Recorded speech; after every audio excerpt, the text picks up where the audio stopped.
কি খবর পাবলিক, কেমন আছো তোমরা? আশা করি সবাই ভালো আছো। সবাই হয়তোবা জেনে গেছো তেলের দাম ধাপ ধাপ ধাপ ধাপ করে একদম ওপরের দিকে চলে গেছে। মাত্র 140 টাকা অকটেন, মাত্র 135 টাকা পেট্রোল। আমি এমন একটি আজকে রোডের মধ্যে আসছি, এইখানে তেলের হোগা মাইরা দেব। দেখতে পাইতেছেন ধাপ করে একজন লোক সামনে আসবে, আমি কিছুই বলতে পারবো না।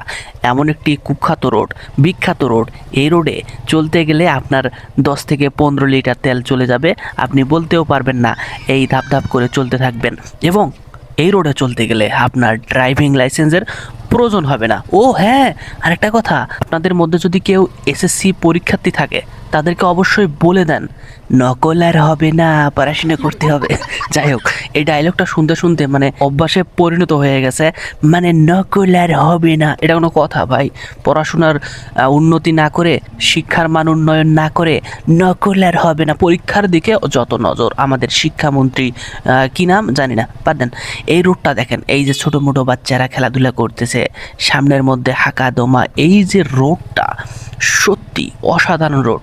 আমি যাচ্ছি আর ভাবতেছি কেন কেন আসলাম এই রোডে। মানে গ্রামের রাস্তার এই রোডগুলো সত্যি অসাধারণ, অনেক এক্সপিরিয়েন্স পাই এই রোডে আসলে। বিখ্যাত রোড বলে কথা। সামনে দেখবেন কোনো একটা গরু দেখতেছেন, মানুষ দেখতেছেন, ছোট বাছুর দেখতেছেন, বাচ্চা দেখতেছেন, এটা হতেই পারে। তো গাইস, পৃথিবীতে সব মানুষই স্বার্থের জন্য ঘুরে, আমিও সেই স্বার্থের বাইরে নই। আপনারা কি আমার এই ইউটিউব চ্যানেলটা এখনও সাবস্ক্রাইব করেন নাই? কেন ইয়ার করেন না? একটু সাবস্ক্রাইব করেন, একটু মানে সাবস্ক্রাইব করে দেন। গ্রামের এই ছোট্ট রাস্তায় আসলে একটা জিনিস আপনি কখনোই দেখতে পাবেন না। কি জিনিস জানেন? শহরের মধ্যে আপনি দেখতে পাবেন, মানে ঘন্টায় ঘন্টায় ট্রাফিক দেখতে পাবেন, অনেক যানজট দেখতে পাবেন, কিন্তু আমাদের এই সুন্দর রাস্তায় কখনো পাবেন না, কোনো একটা ট্রাফিক পাবেন না। কিন্তু আমাদের রাস্তাটা খুবই ইন্টারেস্টিং এবং অনেক সুন্দর। আপনাদেরকে বলবো, আপনারা যারা শহরের মধ্যে গাড়ি চালান, আপনারা কতই না আপনাদের কষ্ট, এত ট্রাফিক, দাঁড়িয়ে থাকতে হয়। কিন্তু দেখেন না, আমাদের কোনো ট্রাফিক নেই, কিন্তু মাঝে মাঝে বাংকার এগুলো পাওয়া যায়, যেগুলো বুঝতে হবে, এগুলো সমস্যা না, এটা এটা কোনো সমস্যা না। আমাদের এই রোডটা সুন্দর রোড। সব থেকে মজার বিষয় কি জানেন?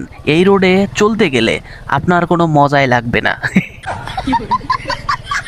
তো গাইস, অনেক যুদ্ধ করার পর, অনেক জবরদস্তি করার পর পিক আপ পাকাতে পাকাতে চলে আসলাম আমি একটি নতুন বিখ্যাত কুখ্যাত রোডে। এখানে দেখতে পাচ্ছি, ও দেখতে পাচ্ছেন না তো আপনারা, দেখাই আপনাদের, এই যে দেখেন, এইখানে দেখতে পাচ্ছি ইট পাটকেল রাস্তার মধ্যে ঘুমিয়ে পড়ছে। আমি সেই ইট পাটকেলের ওপর দিয়ে চলে যাচ্ছি। অনেক এক্সপিরিয়েন্স পেয়ে গেলাম। আজকের এই ভিডিওটা খুবই স্পেশাল ছিল আমার জন্য। ফাইনালি আমরা চলে আসলাম আরও একটি বিখ্যাত রোডে। এখন হয়তো বা গাড়ির তেল আরও বেশি খাবে, না কমই খাবে মনে হচ্ছে। তো ভালো লাগলো আজকের ভিডিওটা বানাতে, আমার ভালো লাগলো। আপনাদের কেমন লাগলো অবশ্যই কমেন্ট করে জানান এবং ডু সাবস্ক্রাইব। আর এখনও বসে আছেন, সাবস্ক্রাইব করেন।